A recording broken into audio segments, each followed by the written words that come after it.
जहाँ आपके लोग आपकी वेट करते हैं कि कब जस्सी जी आएंगे। नमस्ते और नमस्ते। अभी तो आप हरिद्वार से बहुत सारी ऊर्जाएं लेकर आए हैं। हाँ, नमस्कार जी, नमस्कार। नमस्कार। अभी तो तो मैं सर भी पार्टिसिपेंट्स का 3 दिन रहे थे, सर भी दिल्ली में खूब एंजॉय किया। तो आप सभी का बहुत बहुत अभिनंदन है और धन्यवाद कि आप याद करते हो, इतना प्यार देते हो और मुझे भी कुछ नया नया करने के लिए मौका मिलता है। नहीं तो बस वो उसी कंफर्ट जोन में रहते हैं तो कुछ नया आता नहीं है। तो जब कुछ ऐसा मौका मिलता है तो नया नया कुछ आता है तो हमें भी अच्छा लगता है शेयर करने में। तो जैसा कि आप सभी जानते हैं, मेडिटेशन से ही शुरुआत करते हैं।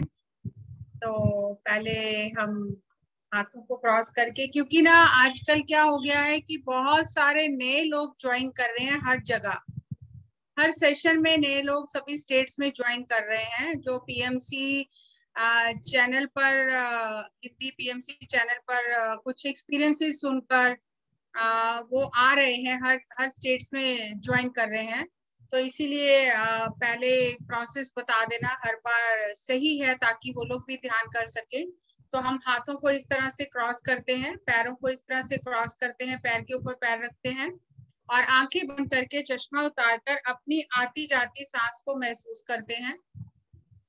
टीपी सिंह जी हल्का सा म्यूजिक लगाएंगे और हम सब अपनी सांसों को महसूस करेंगे, सांसों के साथ रहेंगे। बीच में मैं थोड़ा थोड़ा गाइड करती रहूंगी। तो पहले हम थोड़ी देर ध्यान करते हैं, फिर उसके बाद में हम टॉपिक के ऊपर बात करेंगे। सो आप सभी अपने हाथों को क्रॉस कर लीजिए, पैरों को क्रॉस कर लीजिए और आंखें बंद करके अपनी आती जाती सांसों को महसूस करिए। हर एक सांस जो हम ले रहे हैं, हर एक सांस जो हम छोड़ रहे हैं, अपनी स्वाभाविक सांसों को महसूस करते रहें। Last 10 seconds. 9, 8, 7, 6,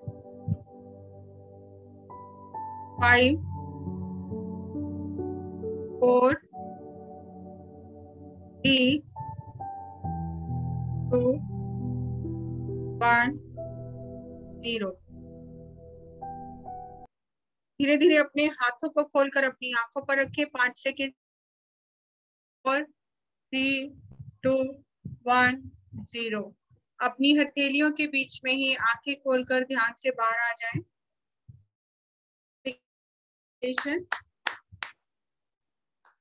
thank you, thank you, thank you, thank you.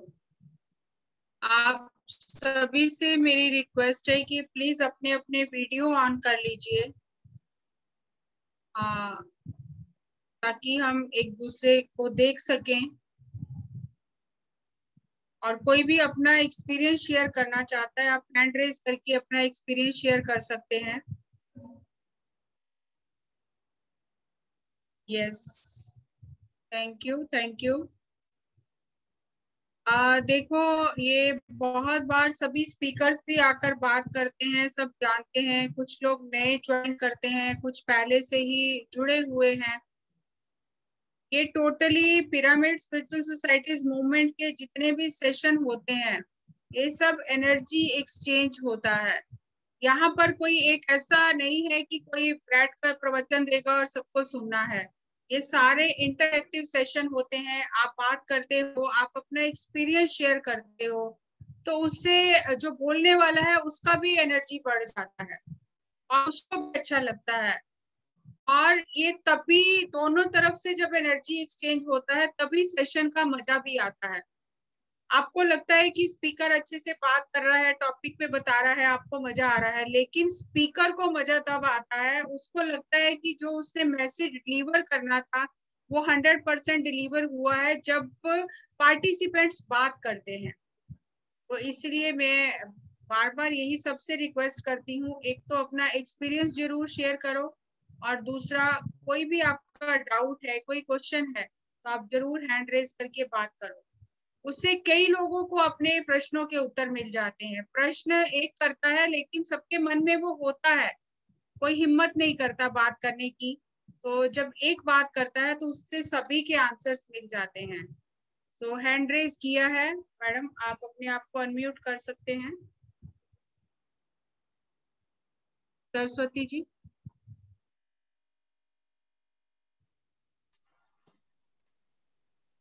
अपने आप को अनम्यूट कीजिए।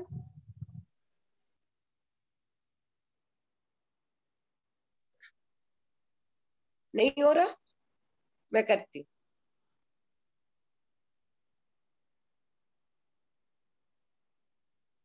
अब करो। हाँ जी। नमस्कार जस्सी मैम। जी जी। बहुत अच्छा लग रहा है, मैं 2-3 दिनों से जुड़ी हूँ। हाँ जी। पहले तो रचना मैम का नमस्कार, उनका धन्यवाद। और रात को इन्होंने भेजा मुझे लिंक, तो मेरी बात भी हुई और मेरे जो भी मतलब चल रहे थे थॉट, उसके बारे में बहुत अच्छे से बात हुई। तो अभी तो मैं नई हूँ, आपको पता ही है, हरिद्वार से काफी अच्छी एनर्जी लेके आई हूँ, तो बहुत अच्छा लग रहा है। और अभी आज तो मुझे बहुत नींद आ रही थी वैसे, पर मुझे था कि मैंने करना है, तो मैं सो ही गई और बहुत अच्छा लग रहा है। Thank you ji, thank you for sharing. और आप सोए नहीं और आप सेशन अटेंड कर रहे हो, तो आपके लिए क्लैप जोरदार से, हिम्मत किया आपने, थैंक यू। सच और में मैम, वहां से आए हैं तो 3 गुना और मिल गई है एनर्जी। मतलब वैसे तो मैं फिजिकली काम थोड़ा बहुत तो करती ही थी, पर बहुत थक जाती थी। तो अब ऐसा हुआ है, जब से हरिद्वार से आई हूँ तो अपने आप ही होता जा रहा है। वही वाले काम जैसे हम चिढ़ के करते थे, गुस्से से करते थे, तो वो वाली चीज। और जैसे सभी का शेयर होता है ना कि गुस्सा नहीं रहा, आप चेंज हो गए हैं। और थोड़ी सी चीजें होती है कि आप बाबा बनने लग गए, पूजा पाठ करते थे, नहीं कर रहे हो, क्यों नहीं कर रहे हो, तो वो वाली बातें होने लग गई है। और ध्यान का भी मेरा भाई काफी मेंटली थोड़ा सा हो है, तो उसको भी उठाने की कोशिश कर रही हूँ ध्यान में। काफी सारी चीजें तो मतलब सबके ही होती है, पर थोड़ा सा लग रहा है कि जो होता है एक बुद्ध वाली, जैसे बोलते हैं कि आप करोगे तो बाकी फैमिली भी थोड़ा थोड़ा उनको मिलेगा, तो एनर्जी फील हो रही है ma'am. Great great, thank you thank you. ऐसे ही धीरे धीरे चेंज होता है, ऐसा नहीं है कि रातों रात कोई खुल जा सिमसिम या कोई छू मंतर हो जाएगा और सब कुछ सुबह उठोगे बदल जाएगा। एक एक एक जी एक जी बूंद मैम। से हर दिन बदलाव आता है। और फिर आपको आपके आसपास वाले लोग भी बताते हैं कि आप बदल रहे हो। तो ये तो जी एक देखो, लॉन्ग प्रोसेस है, जर्नी है, तो ये तो चलता ही रहेगा। जी मैम। तो एंजॉय कीजिए, अपनी जर्नी को एंजॉय कीजिए, और अपने जो भी आसपास के आपके सह यात्री हैं उनको मदद कीजिए। जैसे हम ट्रेन में होते हैं, तो हम अपनी जर्नी को तो एंजॉय करते हैं, लेकिन उस कोच में, उस बोगी में जो आसपास लोग बैठे होते हैं उनसे भी बात करते हैं, एंजॉय करते हैं, शेयरिंग करते हैं। और आजकल तो जो ध्यान कर रहे हैं उनको तो जुनून ही है कि ट्रेन में बैठे हैं तो इतने लोगों को तो ध्यान सिखा के ही जाना है, फ्लाइट में बैठे हैं तो आसपास वाले जी को मैम। ध्यान सिखा के ही जाना है। तो अभी तो सही बहुत मैम। अच्छा हो रहा है, सो आगे बढ़ते रहिए।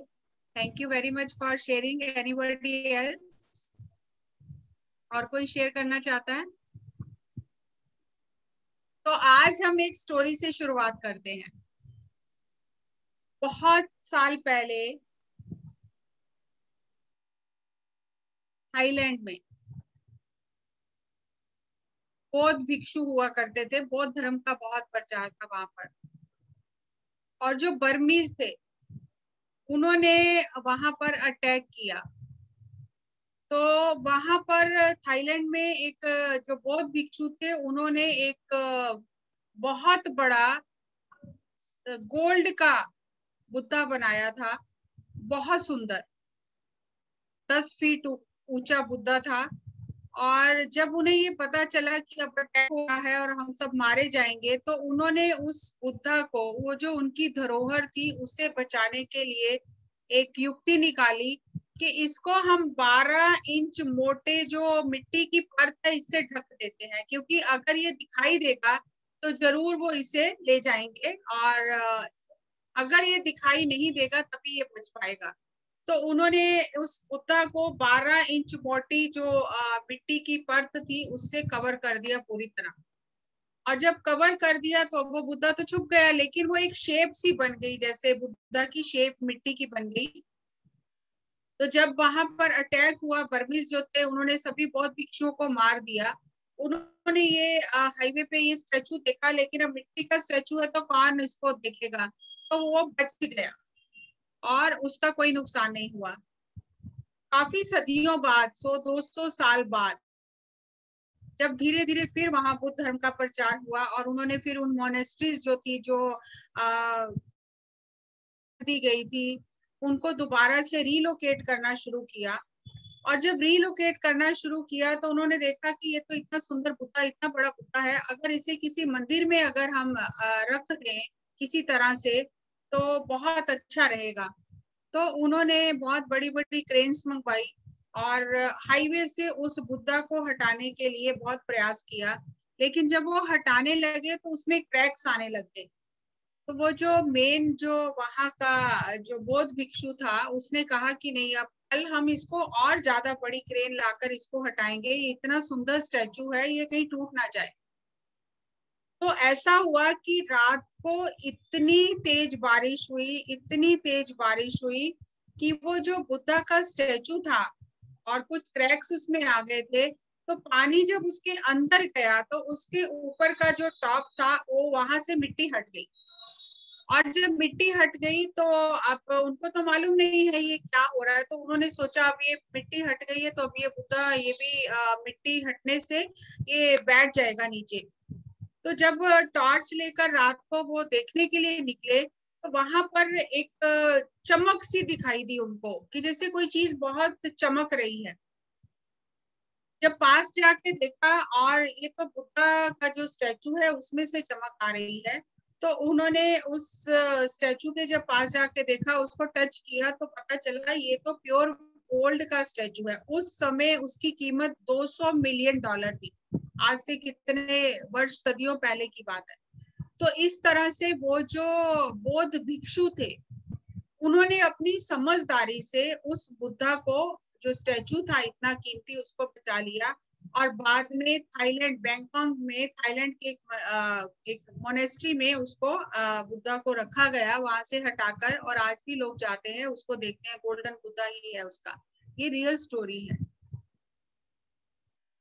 अगर हम इस स्टोरी को गहराई से समझें, गहराई से जाने, तो ये हमारे जीवन की भी यही स्टोरी है।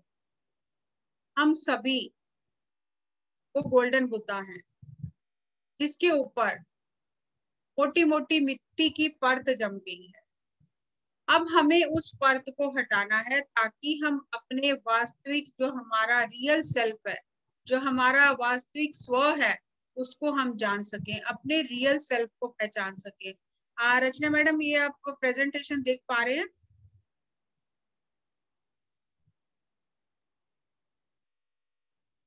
ये प्रेजेंटेशन विजिबल है? हाँ जी, विजिबल है जस्सी जी, विजिबल है। तो हमें भी उस अपने बुद्धा को, जो हमारे अंदर छुपा हुआ है, उसको जगाना है। Awaken the golden Buddha with in you. हम सबके अंदर वो बुद्ध है जिसे हमें जगाना है। यहाँ पर एक चीज समझ लेनी बहुत जरूरी है, क्योंकि हम अलग अलग कल्चर से, अलग अलग धर्म से, अलग अलग जाति से जुड़े हुए हैं। पिरामिड स्पिरिचुअल सोसाइटी से नए लोग भी जुड़ रहे हैं। तो जैसे ही बुद्ध का नाम आता है ना, तो लगता है कि ये बुद्ध धर्म की बात हो रही है। तो हम जो समझते हैं कि बुद्ध मतलब ये बुद्ध धर्म के बारे में बात हो रही है, बुद्ध धर्म का प्रचार हो रहा है, ऐसा बिल्कुल नहीं है। हमें ये जान लेना है कि बुद्ध का मतलब क्या है। बुद्ध का मतलब है जिसकी बुद्धि जो है, हाईएस्ट जिसके अंदर बुद्धि है, जिसने अपने स्व के को बोध कर लिया है, स्वयं को जान लिया है, जिसको आत्मबोध हो गया है, उसे बुद्धा कहा जाता है, बुद्ध कहा जाता है। उनका नाम गौतम बुद्ध सिद्धार्थ था, लेकिन जब उन्हें आत्मबोध हो गया तो उन्हें बुद्ध के नाम से जाना गया। एक बार उनके एक भिक्षु ने उनसे कहा कि अब तक जो कुछ जानने लायक था आपने हमें बता दिया है, और कुछ जानने लायक बचा नहीं है। ना आपसे पहले कोई बुद्ध हुआ है और ना आपके बाद कोई बुद्ध होगा। तो बुद्ध भगवान ने उसे कहा कि तुम गलत कह रहे हो, मुझसे पहले भी लाखों बुद्ध हुए हैं, मेरे बाद भी लाखों बुद्ध होंगे। तो बुद्ध का मतलब ये नहीं है कि हम एक विशेष व्यक्ति या एक विशेष बुद्ध की बात कर रहे हैं। बुद्ध का मतलब है वो जिसने अपने आत्मबोध को प्राप्त किया है। तो दो ही कैटेगरी अगर हम देखें तो है, या तो हम बुद्धू बनकर जी रहे हैं या हम बुद्धा बनकर जी रहे हैं। बुद्धू बनकर अगर जी रहे हैं तो हम प्रपंच में उलझे हुए हैं, हमारे लगाव है, अटैचमेंट है, घर से, परिवार से, हमारे बहुत सारे फियर्स हैं, इनसिक्योरिटीज हैं, हम दूसरों से प्रभावित हैं, हमें पता ही नहीं हम क्या है, हम क्या करने आए हैं, हम कौन है, हमारे जीवन का उद्देश्य क्या है। तो एक बुद्धू की भांति हम जीवन जीकर सब कुछ होते हुए हम एक भिखारी की तरह जीकर चले जाते हैं, जबकि हमारे अंदर अपार शक्तियां छिपी हुई हैं। जो अपनी उन शक्तियों को पहचान लेता है, जो जान लेता है और उन्हें लोक कल्याण में इस्तेमाल करता है, जो धरती को स्वर्ग बनाने में, धरती को सुंदर बनाने में उन शक्तियों का उपयोग करता है, उसे बुद्ध कहा जाता है। तो बुद्ध का अर्थ केवल गौतम बुद्ध से नहीं है। बुद्ध का अर्थ है वो व्यक्ति जिसने स्वयं का बोध किया है, वो सभी बुद्ध है। गुरु नानक देव जी ने भी कहा है कि अनेक बुद्ध हुए हैं, आगे भी अनेक बुद्ध होंगे। तो कोई एक बुद्ध नहीं है। जो भी आत्मज्ञान को प्राप्त करता है वो बुद्ध ही है। वो कोई भी हो सकता है, किसी भी धर्म का हो सकता है। तो हमें अपने दिमाग से अपने ये पर्दा हटा देना है कि हम किसी एक बुद्ध की या किसी धर्म की बात कर रहे हैं। हम आत्म धर्म की बात कर रहे हैं। और इस अंदर के बोध को जगाने के लिए, अपने आत्मा को जानने के लिए, इस आत्म बोध को प्राप्त करने के लिए 4 सिंपल स्टेप्स हैं जिनका हम फॉलो कर सकते हैं, जिनका पालन करके हम अपने उस बुद्धत्व को पा सकते हैं, जान सकते हैं। उसमें सबसे पहला स्टेप है हमारी बॉडी, क्योंकि आत्मा शरीर के बिना कुछ नहीं कर सकती है और शरीर आत्मा के बिना मिट्टी है। तो शरीर और आत्मा जो दोनों हैं, तभी हम इस धरती पर हैं, तभी हम इस धरती पर भोग रहे हैं। फिर आता है माइंड। आत्मा और शरीर के बीच में हमारा मन है, जो आत्मा से मार्गदर्शन लेकर शरीर से काम कराता है। शरीर के हमारे जितने भी अंग हैं, इनसे काम कराना मन का काम है। आप अगर इसको सिंपल भाषा में समझना चाहो तो आप ये कह सकते हो कि ये आत्मा का पीए है। जैसे पीए का काम होता है, वो अपने एग्जीक्यूटिव को बताता रहता है अब ये काम करना है, अब ये काम करना है, और आगे वर्कर्स होते हैं, जो आगे स्टाफ होता है, उनको इंस्ट्रक्शंस देता है।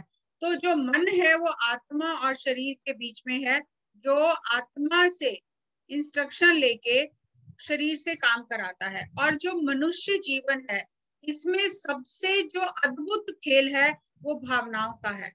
अगर मनुष्य के जीवन में भावनाएं ना हो तो हम एक पत्थर की मूर्ति के समान है। कुछ चला गया तो दुख नहीं है, कुछ आ गया तो दुख नहीं है, अपमान हुआ तो दुख नहीं है, मान मिला तो कोई सुख नहीं है। हम सुख दुख को महसूस ही नहीं कर पाएंगे। मानव जीवन का धरती पर आकर सबसे बड़ा जो खेल है वो भावनाओं का है। अपनी भावनाओं के इस ज्वार भाटा में, इस सागर में हम उठते बैठते डूबते उभरते रहते हैं, और यही मानव जीवन की सुंदरता है। अगर भावनाएं ना हो तो मानव जीवन का कोई अर्थ ही नहीं रह जाता। और अगर हम गहराई से थोड़ा देखें, जानने की कोशिश करें, तो इस धरती पर जिस भी आत्मा ने जन्म लिया है, चाहे वो अपनी आत्मा की प्रगति के किसी भी स्तर पर है, चाहे वो गुरु है, चाहे संत है, चाहे कोई पीर है, चाहे कोई फकीर है, चाहे वो एक आम इंसान है, हर एक के जीवन में भावनाओं का बहुत बड़ी भूमिका रही है। और जो सिद्ध पुरुष होते हैं, जिन्होंने स्वयं को जान लिया है, जिन्होंने आत्मबोध को प्राप्त कर लिया है, वो हमें मार्ग दिखाते हैं कि इस भावनाओं के उतार चढ़ाव में स्थिर कैसे रहना है, कैसे अपनी भावनाओं के ऊपर में मास्टरी करके इस सागर से पार जाना है। तो वही हमें बार बार सिखाया जाता है। अगर हम देखें रामायण को लें तो रामचंद्र जी का जीवन देखें, सीता माता का जीवन देखें, तो कितना भावनाओं का उतार चढ़ाव है पूरे जीवन में। लेकिन उन्होंने हमें ये सिखाया है कि जैसा भी समय हो, जैसी भी भावनाएं हो, हमें अपनी भावनाओं से ऊपर उठकर अपने कर्तव्य को, अपने धर्म को पूरा करना है। तो ये जो भावनाएं हैं, यही मानव जीवन की सुंदरता है। और फिर हमारी आत्मा, क्योंकि आत्मा के बिना तो कुछ हो नहीं सकता। आत्मा ही अनुभव करने के लिए इस धरती पर जन्म लेती है, शरीर को धारण करती है, और मन जो है वो आत्मा से, आत्मा के अनुभवों को ग्रहण करने का एक माध्यम है। और भावनाओं के माध्यम से हम इस जीवन को सुख दुख, मान अपमान, खुशी गमी, हर चीज को अनुभव करते हैं। हमारा जो शरीर है ये हमारा एनर्जी स्टेटमेंट है। हमारा शरीर हमारी इनर एनर्जी को रिफ्लेक्ट करता है। हमारे अंदर की ऊर्जा कैसी है वो हमारे शरीर के माध्यम से व्यक्त होती है। इसीलिए कहा जाता है face is the true index of mind. अगर आप अंदर से दुखी हो, आपका मन दुखी है, तो आपके चेहरे से पता चल जाता है। अगर आप खुश हो, आप सुखी हो, आप आनंदित हो, तो भी आपके चेहरे से पता चल जाता है। हमारे अंदर की ऊर्जा कैसी है ये हमारे शरीर के माध्यम से पता चलता है। और जितनी अधिक हमारे अंदर ऊर्जा होती है उतना हमारा शरीर स्वस्थ होता है, उतना हम संतुलित होते हैं, उतना हम आनंदित होते हैं। और हमें अपने इस शरीर की कदर करनी है। जैसे ऐसा नहीं है कि ये शरीर तो बिल्कुल हम कहें कि शरीर का कोई वैल्यू ही नहीं है, नहीं। शरीर के बिना आत्मा कुछ नहीं कर सकती। हमें अपने शरीर का पूरा ध्यान रखना चाहिए, उचित भोजन, नींद और उसे उचित आराम देना चाहिए। और शरीर का ध्यान रखने का मतलब है हमें अपने शरीर को उचित ऊर्जा भी प्रदान करनी चाहिए। खाली खाना पीना सोना भोजन से ही शरीर को ऊर्जा नहीं मिलती है। जब हम अपनी सांसों के साथ को जाते हैं तो सांसों से हमारे भीतर जो प्राण ऊर्जा प्रवाहित होती है उससे हमारे शरीर की ऊर्जा बदल जाती है। और हमारे भीतर एक सेकंड ब्रेन है। एक हमारा ये ब्रेन है जो सारे काम करता है, एक हमारा सेकंड ब्रेन है। जब हमारी लाइफ में कोई लाइफ थ्रेटनिंग सिचुएशन आती है, जब हम किसी इमरजेंसी में होते हैं, जब हमारा दिमाग काम नहीं करता, हम एकदम सुन्न हो जाते हैं, उस समय हमारा जो ये सेकंड ब्रेन है, हमारी जो ये गट फीलिंग है, वो हमें उस मुसीबत से, उस इमरजेंसी सिचुएशन से उबार लेती है, बाहर निकाल लेती है। और बाद में हमें सोचकर हैरानी होती है कि उस समय ये मैंने कैसे कर लिया। तो हमें अपनी बॉडी की एनर्जी को बढ़ाने के लिए अपनी सांसों के साथ एक होना है और हमारे बॉडी के मैसेजेस को हमें सुनना है। क्योंकि मन जो है वो या तो भूतकाल में रहता है या भविष्य में रहता है, लेकिन जो हमारा शरीर है वो हमेशा वर्तमान में रहता है। जितना हम अपने बॉडी से जुड़े रहते हैं, बॉडी की फीलिंग्स को, बॉडी की लैंग्वेज को समझते हैं, बॉडी के मैसेजेस को समझते हैं, उतना हम प्रेजेंट मोमेंट में रहते हैं। क्योंकि बॉडी की हर नीड प्रेजेंट मोमेंट की है। हमें भूख लगी है, अभी हमें खाना चाहिए, हमें प्यास लगी है, अभी पानी चाहिए। ऐसा नहीं हम सोच सकते कि कल पानी पी लेंगे, कल खाना खा लेंगे। तो शरीर की हर जरूरत जो है वो प्रेजेंट मोमेंट की है। तो जैसे ही हम अपने शरीर की जरूरतों का ध्यान रखते हैं, उसकी एनर्जी को एनहेंस करते हैं, हम प्रेजेंट मोमेंट में रहना शुरू करते हैं। और हम अपनी बॉडी की लैंग्वेज को, हमारी बॉडी हमें अंदर से क्या संदेश दे रही है, उसकी ऊर्जा कम है या ज्यादा है, जैसे ही हम इन बातों को जानने लगते हैं तो हमारी बॉडी अपनी फुलेस्ट पोटेंशियल पे, हाईएस्ट पोटेंशियल पे काम करती है। तो हमें अपनी बॉडी की एनर्जी स्टेटमेंट को जानना है और उस एनर्जी को बढ़ाते रहना है। दूसरा आता है हमारा मन। मन हमारा ट्रेंड है या अनट्रेंड है? अनट्रेंड जो मन है हमारा, जिस पर हमारा कोई अंकुश नहीं है, हमारा कोई नियंत्रण नहीं है, वो हमारा ही दुश्मन है। और ट्रेंड माइंड, जो नियंत्रित मन है, जो स्थिर मन है, जो हमारा मन हमारे अधीन है, हम अपने मन के स्वामी हैं, तो उससे बड़ा कोई हमारा मित्र नहीं है। हमें बाहर से दुश्मनों को ढूंढने की, खोजने की जरूरत नहीं है। हमारा मन ही हमारा सबसे बड़ा दुश्मन है और हमारा मन ही हमारा सबसे बड़ा मित्र है। हमें ऐसा लगता है कि बाहर से कोई नेगेटिव एनर्जी है, बाहर से लोग हमारे बारे में गलत सोच रहे हैं, गलत बात कर रहे हैं, या हमें कुछ उनकी नेगेटिव एनर्जी इफेक्ट कर रही है। जब हमारा मन ही हमारा नेगेटिव है तो हर चीज बाहर से नेगेटिव ही हम अट्रैक्ट करेंगे। तो हमारा माइंड ट्रेंड है या अनट्रेंड है? अनट्रेंड जो हमारा माइंड है वही हमारा सबसे बड़ा दुश्मन है। तो अपने इस माइंड को ट्रेंड करने के लिए, इस मन के स्वामी बनने के लिए हमें क्या करना है? हमें अपने बिलीफ सिस्टम को, अपने जो फियर्स हैं उनको क्वेश्चन करना है कि मेरे अंदर ये जो विचार चल रहे हैं, जो मेरी ये धारणाएं हैं, जो मेरी ये मान्यताएं हैं, जो मेरे ये डर हैं, जो मेरे ये अंधविश्वास हैं, क्या वाकई में इनमें कुछ सच्चाई है, या ये बिना किसी बिन पैंदे के लोटे की तरह मैं इन्हें मानकर बैठा हुआ हूँ। हमें अपने बिलीफ्स को, अपने फियर्स को क्वेश्चन करना है कि कहीं ऐसा तो नहीं है कि मैं रस्सी को सांप समझ के डर रहा, वो सांप है ही नहीं। तो जब हम अपने बिलीफ सिस्टम को क्वेश्चन करेंगे तब हमें पता चलेगा कि हमारा माइंड ट्रेंड है कि अनट्रेंड है। हमने अपने समाज से, अपने परिवार से जो सीख लिया है बचपन से लेकर अब तक, उसी के हिसाब से हम जीवन जी रहे हैं। हमें ये जानना है, ये समझना है कि जो चीजें हम कर रहे हैं क्या वास्तव में वो हमें आगे लेकर जा रही हैं, या हम उनसे बंधे हुए हैं, हम कहीं भी नहीं जा रहे हैं। हमें क्वेश्चन करना है उन बिलीफ्स को, और हमें अपने फिल्टर्स हटाने हैं जो हमारे मन के अंदर ही फिल्टर लगे हुए हैं। मैं इस धर्म से हूँ, मैं इस जाति से हूँ, हम तो ऐसा नहीं कर सकते, हमारे धर्म में तो ऐसा नहीं लिखा गया।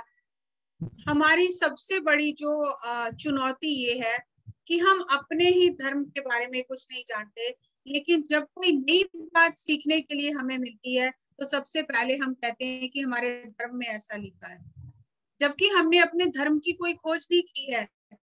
हम अपने धर्म के बारे, उसी को हमने धर्म मान लिया है, उसी को हमने सत्य मान लिया है। तो हमें खुले मन से हर एक जो ग्रंथ है, हर एक जो पुस्तक है, हर एक जो धर्म है, उसमें क्या बताया गया है, उसमें सत्य क्या है, वो हमें जानना है, उसकी खोज करनी है। और बहुत हैरानी की बात है, मेरा भी माइंडसेट ऐसा ही था कि मैं सिख धर्म से हूँ, मुझे गीता से क्या लेना है, मुझे गीता नहीं पढ़नी है, या मुझे और कोई पुस्तकें नहीं पढ़नी है। जबकि पढ़ा मैंने गुरु ग्रंथ साहब भी नहीं, लेकिन वो एकदम पढ़ता आ जाता है एकदम आगे कि नहीं नहीं, हमारे में तो ये कहा नहीं गया, हम तो ये करेंगे नहीं। और उसी माइंडसेट से हम आगे चलते हैं। जैसे जैसे मैंने ध्यान किया और मेरे ऊपर से जो ये मेरे गोल्डन बुद्धा जो उसके ऊपर जो ये अंधविश्वास की, डर की, मान्यताओं की, धारणाओं की ये जो फिल्टर्स लगे हुए थे, जब ये ध्यान की ऊर्जा से ये मिट्टी हटती गई और मैं अपने ही अंदर की चमक को पहचानने लगी, तब मुझे पता चला कि सभी धर्मों का सार एक ही है। सभी धर्म हमें सत्य से जोड़ते हैं और वो सत्य हमारे भीतर है। अलग अलग समय पर अलग अलग महापुरुषों ने, गुरुओं ने हमें वही सत्य बताया है, लेकिन हमने उसकी खोज किए बिना यहाँ वहां से जो जो हमें पता चला उसी को सत्य मान लिया है। ध्यान करने से हमें सही मायने में पता चलता है कि वास्तव में सत्य क्या है। जब हम अपनी आत्मा से जुड़ते हैं, अपने सत्य को पहचानने लगते हैं कि मैं एक शक्तिशाली आत्मा हूँ, जब हम अपनी आत्मा के प्रकाश में जीवन जीना शुरू करते हैं, तो ये सारे फिल्टर, ये सारे डर, ये अंधविश्वास, ये धारणाएं, ये मान्यताएं उस मिट्टी के लेप की तरह हमारे ऊपर से हट जाती हैं। हमें अपने सिस्टम को रीबूट करना है, रीइंस्टॉल करना है। जो जो हमारे काम का नहीं है, हमने समाज से सीख लिया है, हमें उसको सिस्टम से हटा देना है और अपने सिस्टम को अपग्रेड करना है, अपडेट करना है आज के समय के हिसाब से, आज की जरूरत के हिसाब से। हमें नए विश्वास को, नई मान्यता को और वैज्ञानिक दृष्टिकोण को अपनाना है, अंधविश्वास को छोड़ना है। ये तो ऐसा मेरे माता पिता ने बताया, ऐसा मेरी दादी ने बताया, ऐसा मैंने गुरुद्वारे में सुना, ऐसा मैंने मंदिर में सुना इसलिए मैं कर रही हूँ, नहीं। इसके पीछे आध्यात्मिक वैज्ञानिक दृष्टिकोण क्या है, इसके पीछे विज्ञान क्या है, ये क्यों करना है, इस करने से क्या होगा, क्या ये जो मैं कर रही हूँ ये मुझे मेरी यात्रा में, आत्मा की यात्रा में आगे लेकर जा रहा है, या इसने मुझे यहीं पर बांध कर रख लिया है। हमें इस तरह से क्वेश्चंस करते हुए अपने सिस्टम को रीइंस्टॉल करना है, रीबूट करना है, और अपने माइंड को नए सिरे से ट्रेनिंग देनी है कि यही मन हमारा मित्र बने, क्योंकि यही मन हमें आत्मज्ञान के मार्ग पर लेकर जाएगा। और मन के बिना हम कुछ भी नहीं कर सकते, मन के बिना हम ये जीवन भी भरपूर तरह से जी नहीं सकते। तो ये मन को हमें ध्यान ऊर्जा से ध्यान करके ट्रेनिंग देनी है, यानी हमें अपने मन के स्वामी बनना है। अभी तो मन हमारा स्वामी बना हुआ है, हमें अपने मन पर अंकुश लगाना है ध्यान से और अपने मन के स्वामी बनना है। फिर आता है इमोशंस। इमोशंस को हम दबाने की कोशिश करते हैं, हम उनको एक्सेप्ट नहीं करते हैं। हमें गुस्सा आ रहा है तो हम उसको भी छुपाने की कोशिश करते हैं, हमारे अंदर ईर्ष्या आ रही है उसको भी हम छुपाने की कोशिश करते हैं, किसी को देखकर हमें जलन हो रही है, हम सारी इन भावनाओं को गलत समझकर इनको कारपेट के नीचे छुपाने की कोशिश करते हैं। हमें ये सिखाया ही नहीं गया है कि ये सारी हमारी फीलिंग्स हैं, जिनको समझकर हमें इस ऊर्जा को ट्रांसफॉर्म करना है।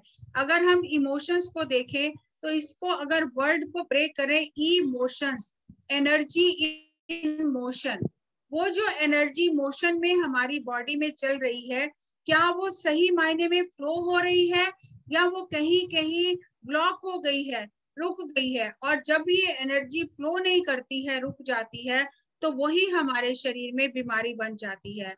तो हमें क्या करना है, अपने इमोशंस के प्रति अवेयर होना है। अवेयर कैसे होना है, मुझे गुस्सा आ रहा है, हम क्या बोलते हैं, मैं गुस्सा हूँ, मैं गुस्सा हूँ, मतलब मेरा और गुस्से की एक आइडेंटिटी बन गई है। अब मैं गुस्सा हूँ, मैं गुस्से से अलग नहीं हूँ, मैं ही गुस्सा हूँ।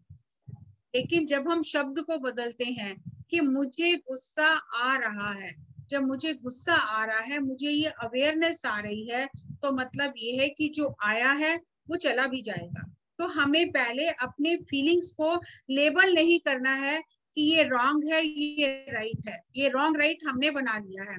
हमें केवल अपने फीलिंग, अपने इमोशन के प्रति अवेयर होना है कि मेरे अंदर ये भावना उठ रही है, उसे एक्सेप्ट करना है। सेकंड स्टेप है उसे मुझे एक्सेप्ट करना है, और थर्ड स्टेप है अलाउ। हाँ, आ रहा है, गुस्सा आ रहा है, जेलसी आ रही है, या कोई भी भावना मेरे अंदर, प्यार आ रहा है, मुझे करुणा आ रही है, दया आ रही है। लेकिन हमारे साथ क्या होता है, हमने लेबल लगा लिया, करुणा, दया, प्यार होता है, हम फटाफट से एक्सप्रेस कर देते हैं। लेकिन मुझे अगर गुस्सा आ रहा है, अगर मुझे जेलसी हो रही है, अगर मुझे कुछ किसी के प्रति मेरे अंदर गलत भावना है, तो हम उसे गलत समझकर अंदर ही अंदर दबाने की कोशिश करते हैं। हमें उसे अलाउ करना है कि हाँ, एक्सेप्ट करना है कि मेरे अंदर ये चल रहा है, अब मुझे उसको सही चैनल करना है, और चैनल करके उसे रिलीज करना है, लेट गो करना है। हमें अपनी इमोशंस को प्रॉपरली रेगुलेट करना आना चाहिए, अपनी इमोशनल एनर्जी को रेगुलेट करना आना चाहिए। वो हम तभी कर सकते हैं जब हम ध्यान करते हैं, तो हम अवेयर हो जाते हैं कि मेरे अंदर कैसी एनर्जी सर्कुलेट हो रही है, एक्सेप्ट करते हैं, उस इमोशन को अलाउ करते हैं, दबाते नहीं हैं, और फिर उसे रिलीज कर देते हैं, उसे जाने देते हैं। अपने ही आप अपने मन से बात करते हैं कि ये जो गुस्सा या जेलसी या जो ये जलन मेरी भावना मैंने अपने अंदर रखी है, ये सारी एसिडिक इमोशंस हैं, ये मेरे शरीर में एसिड क्रिएट करती हैं, और जितना मेरे शरीर में एसिड होगा उतना मेरा स्वास्थ्य खराब होगा, क्योंकि एसिड जो है वो मेरे अंदर पैदा हो रहा है। गुस्सा मुझे दूसरे पर आ रहा है, जलन मुझे दूसरे से हो रही है, वो तो शायद मेरी भावना वहां तक, मेरे फीलिंग्स वो पहचान भी ना पाए, लेकिन अपने ही अंदर उन भावनाओं को रखकर मैं अपना ही नुकसान कर रही हूँ। और जब हम सांसों के साथ एक होते हैं तो ये अद्भुत सांसें जो हैं ये हमारे इमोशंस को भी रेगुलेट कर देती हैं, क्योंकि जितने भी इमोशंस टॉक्सिक इमोशंस हैं जो बॉडी में टॉक्सिन्स पैदा करते हैं, जब हम सांसों के साथ एक होते हैं तो हमारा जो ब्रेथ है वो एल्कलाइन है, वो क्षारीय है, वो हमारे इन इमोशनल टॉक्सिन्स को भी न्यूट्रल कर देता है। इसीलिए थोड़ी देर ध्यान करने के बाद हम शांत हो जाते हैं, हमें अच्छा लगता है। हमें अपने आप की पॉजिटिव सेल्फ इमेज क्रिएट करना है ताकि हम उस अपने पॉजिटिव सेल्फ इमेज से अपने आप को ऊपर उठा सकें, नीचे ना लेकर जाएं। मुझे गुस्सा आता है, मैं ही बेकार हूँ, मेरे साथ ही ऐसा होता है। जब हम ऐसी बातें करते हैं तो हमारी बॉडी उन हमारे मैसेजेस को सुनकर वैसे ही रिएक्ट करने लग जाती है। तो हमें अपने आप की पॉजिटिव इमेज क्रिएट करना है। तब आता है सोल। सोल हमारे सिस्टम का इंट्यूशन सिस्टम जो है वो हमारा जीपीएस है सोल का। जब तक हम ध्यान नहीं करते हमें अपने इंट्यूशंस का समझ नहीं आता। जैसे ही हम ध्यान करते हैं हम अपने इंट्यूशंस को कैच कर पाते हैं और उसके अनुसार चल पाते हैं।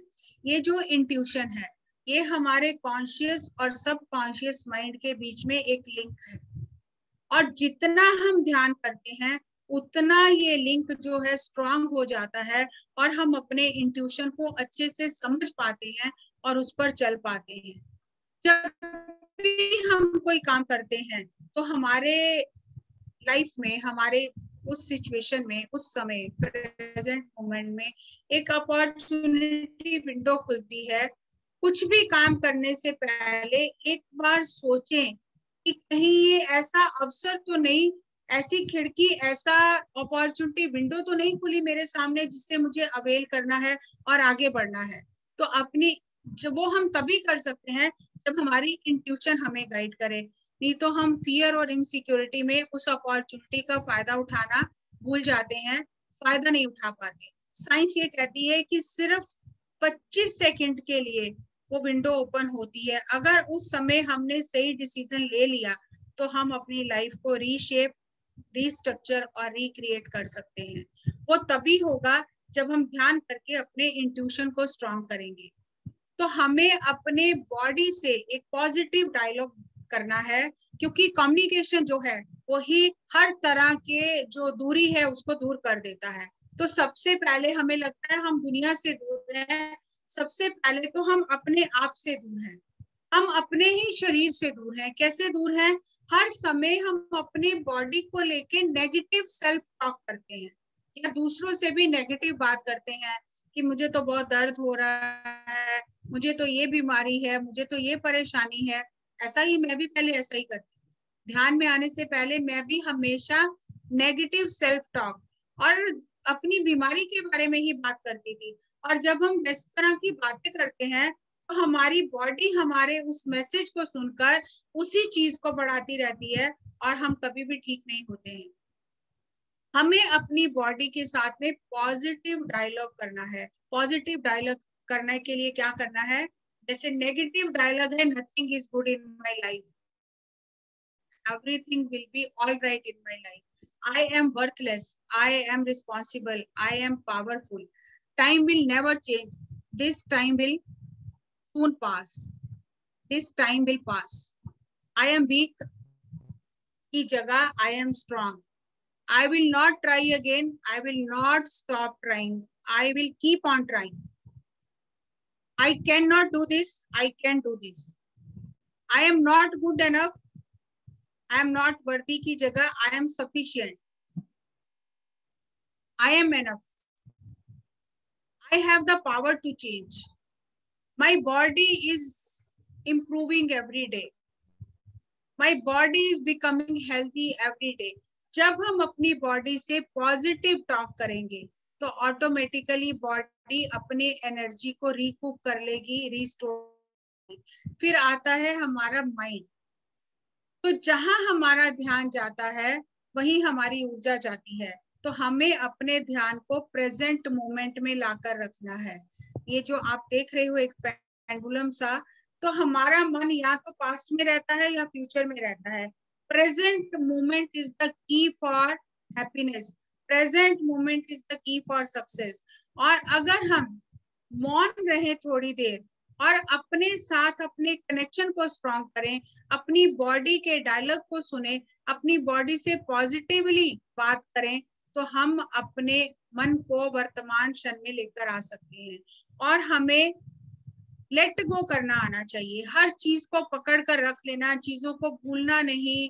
उन्हीं चीजों को बार बार, उन्हीं बातों को मन में दोहराते रहने से हमारी जो एनर्जी है वो ब्लॉक हो जाती है, और वही ब्लॉक एनर्जी हमारी बॉडी में एनर्जी गांठें बन जाती हैं, नॉट बन जाती हैं और बीमारी पैदा करती हैं। तो हमें चीजों को भूलना है, फॉरगिव करना है, सिर्फ फॉरगिव ही नहीं करना, फॉरगेट करना है। यहाँ पर एक बहुत सुंदर एग्जाम्पल है, litmus test for the soul. अगर आपको किसी ने कष्ट दिया, दुख दिया, और आपने उसको फॉरगिव कर दिया, आपको लगता है आप भूल भी गए उस बात को, लेकिन जब वो व्यक्ति आपके सामने आता है, अगर आपको फिर वो सारी बातें याद आती हैं, तो आपने ना फॉरगिव किया है ना फॉरगेट किया है। अगर आपको वो बातें याद नहीं आती हैं, आप नए दृष्टिकोण से, नई आंख से उस व्यक्ति को देखते हो, तो आपने अपनी आत्मा का लेसन सीख लिया है और आप आगे बढ़ गए हो। तो ये हमारे सोल के लिए लिटमस टेस्ट है कि क्या हम सही मायने में भूले हैं कि नहीं भूले हैं। तो हमें लेट गो की प्रैक्टिस करते रहना है। और one best book is equal to good friend, but one best book is equal to 100 good friends and one good friend is equal to a library। हमें अच्छी पुस्तकों को पढ़ना है ताकि हम अपने मन को सही ट्रेनिंग दे सकें। और आज के समय में हम एक ऐसे समय में हैं जहां हमें एक महान युग पुरुष का मार्गदर्शन प्राप्त है, जो कहते हैं कि मैं आपका गुरु नहीं, मैं आपका मित्र हूँ। और वो यूनिवर्सल, चलती फिरती यूनिवर्सल लाइब्रेरी है। पत्री सर एक यूनिवर्सल लाइब्रेरी है, और अगर इस समय में भी हम ये मौका चूक जाएं, हम आगे ना बढ़े, तो फिर हमारा क्या होगा। तो हमें अपने मन को साधने के लिए, ट्रेनिंग देने के लिए, अपने मन को सही मार्ग दिखाने के लिए, सही ट्रैक पर लाने के लिए ध्यान, स्वाध्याय और सज्जन संगति करना है, अच्छी पुस्तकें पढ़नी है, ताकि हम अपनी जीवन यात्रा में स्वयं के ही सहयोगी बने। किसी के सहयोगी तो पता नहीं कब बनेंगे, या अपने आप ही वो सब काम हो जाएगा। सबसे पहले हम स्वयं के सहयोगी बने, अपनी प्रगति करें। और जब हम ऐसा करेंगे तो क्या होगा, ये हमारे ऊपर जो मिट्टी की परत चढ़ गई है, जो हमने कचरा इकट्ठा कर लिया है अपने उस गोल्डन बुद्धा के ऊपर, जब कॉस्मिक एनर्जी का बार बार हम डेली शावर लेंगे, तो वो मिट्टी हट जाएगी और हमारे अंदर का गोल्डन बुद्धा जो है वो अपने चमक के साथ में बाहर आ जाएगा। तो हम सबके अंदर वो बुद्धा है जिसे हमें जगाना है। अपने हमें माइंड के साथ, बॉडी के साथ और अपने इमोशंस के साथ में सही मायने में समझकर उनको रेगुलेट करना है, ताकि हम अपनी आत्मा के अनुभव लेकर इस जर्नी में आगे बढ़ सकें। Thank you, thank you, thank you, thank you. किसी का कोई प्रश्न है तो आप पूछ सकते हैं। Thank you very much. Jassi ji, बहुत ही सुंदर स्टोरी गोल्डन बुद्धा की कि और कितने अच्छे सिंपल वे में आपने बताया कि हमने भी कितनी परतें ऊपर चढ़ा ली और अपना जो गोल्डन स्वरूप है, अपना असली स्वरूप है, हमने अंदर छुपाया हुआ है। तो कॉस्मिक शावर जब हम हर रोज लेंगे तो अपना असली गोल्डन रूप बाहर निकल कर आएगा। तो किसी के मन में भी कोई क्वेश्चन है? इस तरह हम रोज नहाते हैं, ऐसा तो नहीं ना कि साल में एक बार नहाते हैं, रोज ही नहाते हैं ना, तभी फ्रेश फील होता है। उसी तरह से मन के ऊपर से ये परतें हटाने के लिए रोज ध्यान करना है।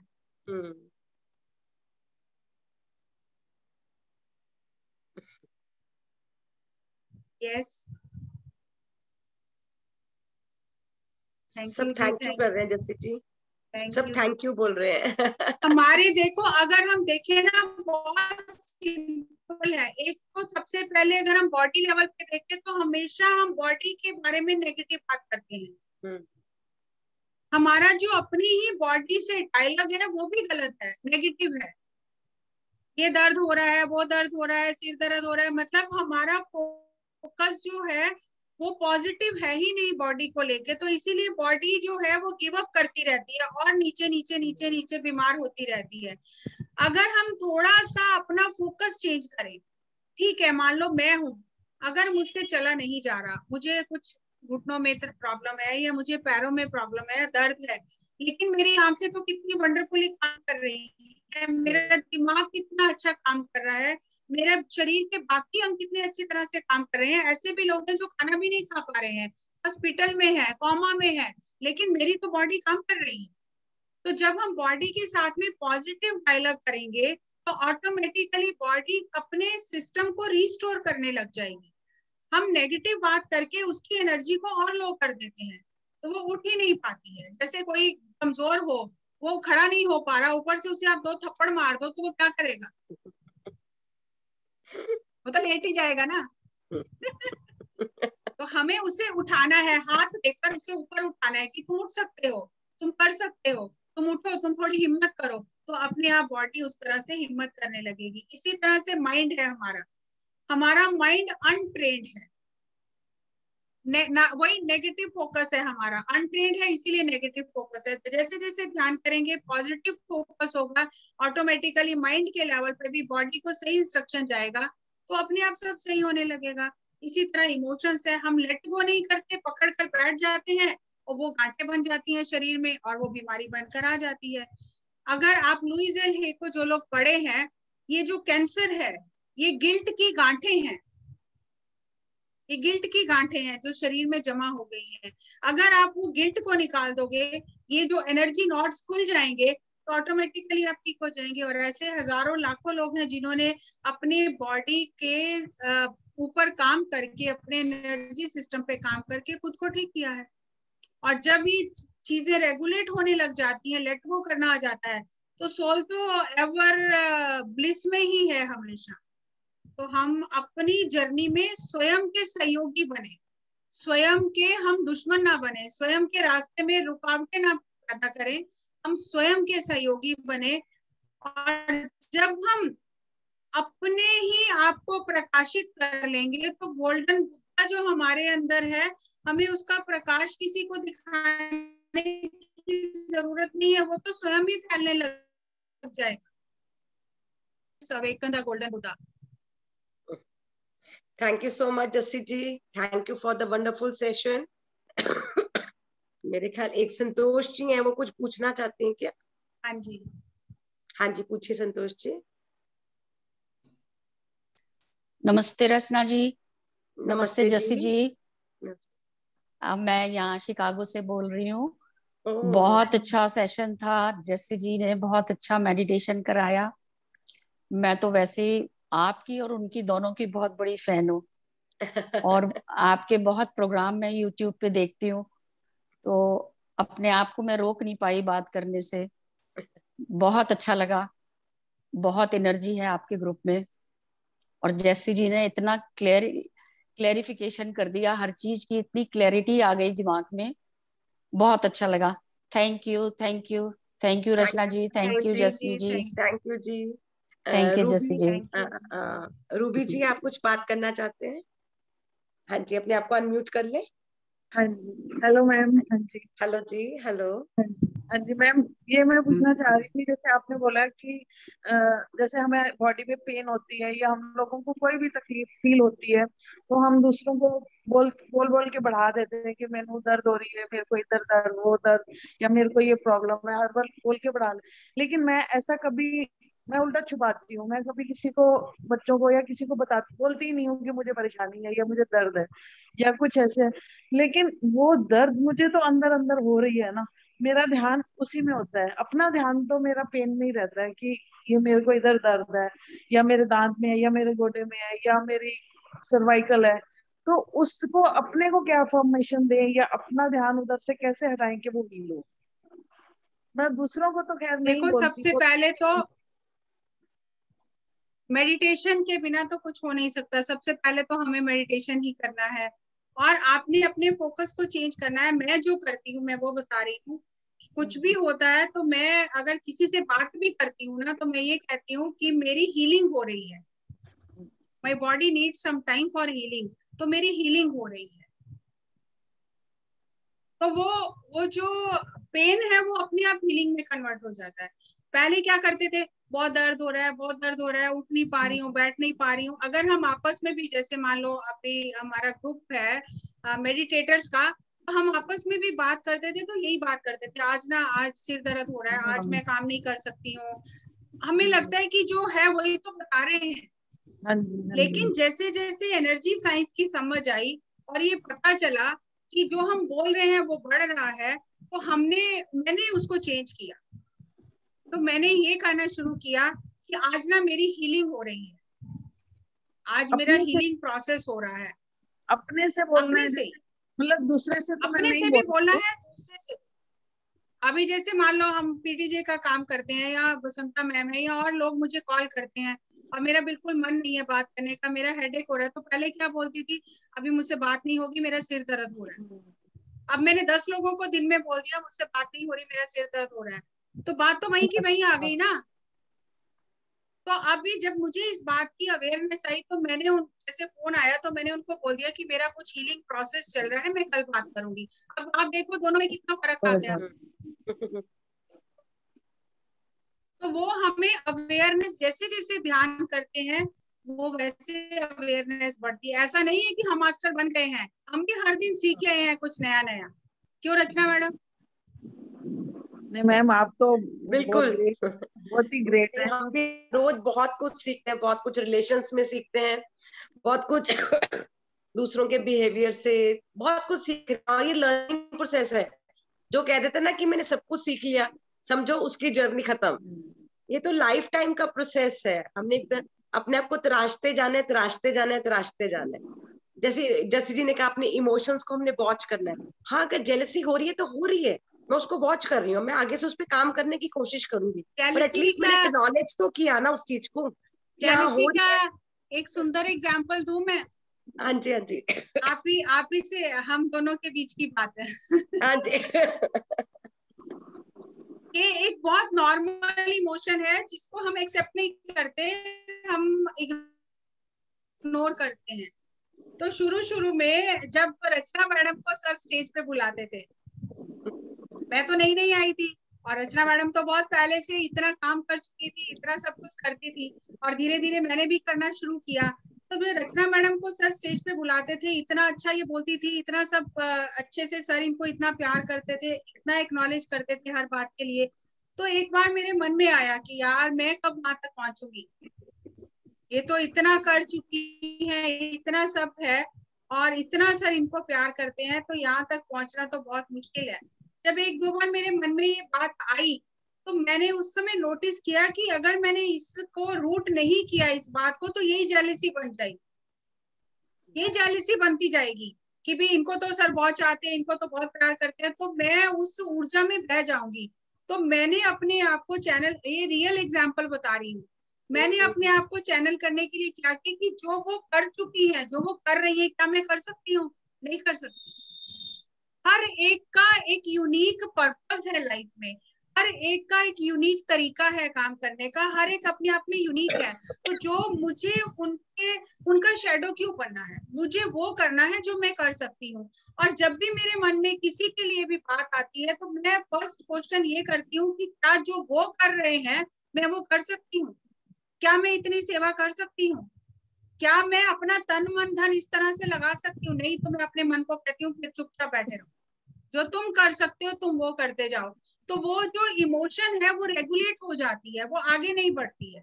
और अगर मैं उसको एक्नॉलेज नहीं करूंगी और उसको रूट नहीं करूंगी, तो धीरे धीरे वो बहुत जेलसी बनकर मेरे ही रास्ते में रुकावट हो जाएगी। रचना मैडम का कुछ नहीं होने वाला, उनका कोई नुकसान नहीं होगा, जेलसी करके भी मेरे ही रास्ते में रुकावट आएगी। तो अगर हम एक्नॉलेज करके उस इमोशन को रूट करते हैं ना, तो अपने आप रास्ते बन जाते हैं। हमें सबसे पहले तो शर्म आती है ये एक्नॉलेज करने में कि मैं और जेलसी ऐसा कैसे हो सकता है। नहीं नहीं, मेरे अंदर तो जेलसी नहीं है, सबके अंदर होती है, थोड़ी ज्यादा सबके अंदर होती है। हमें उस इमोशन को रेगुलेट करना है, तो शर्म महसूस नहीं करनी है। अभी मेरे कई बार पत्री सर के साथ ट्रेवल करती थी ना, तो सर भी किसी मास्टर से बात कर रहे होते थे ना, तो सर कहते थे मुझे आपसे ना बड़ी जेलसी हो रही है। तो मैं सोचती थी सर ऐसा क्यों बोलते हैं मुझे जेलसी हो रही है। It is just acknowledging. वो हमें सिखा रहे थे कि जो भी अंदर हो रहा है उसको एक्नॉलेज करो, छुपाओ मत कारपेट के नीचे। Yes, it is simple and emotion आएगी चली जाएगी, लेकिन जब हम छुपाते हैं और फिर वो आसपास की और चीजों को इकट्ठा करती रहती है। So always acknowledge your emotion. तो इसमें शर्म महसूस करने की कोई बात नहीं है, अपनी एनर्जी को रेगुलेट करने की बात है कि आप उसे कैसे चैनल करते हैं। तो thank you Rachna madam.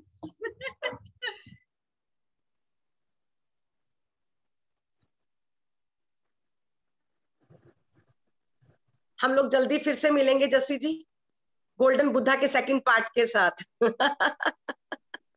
Yes, thank you ji, thank you, thank you ji, thank you, thank you, thank you, thank you ji, thank you.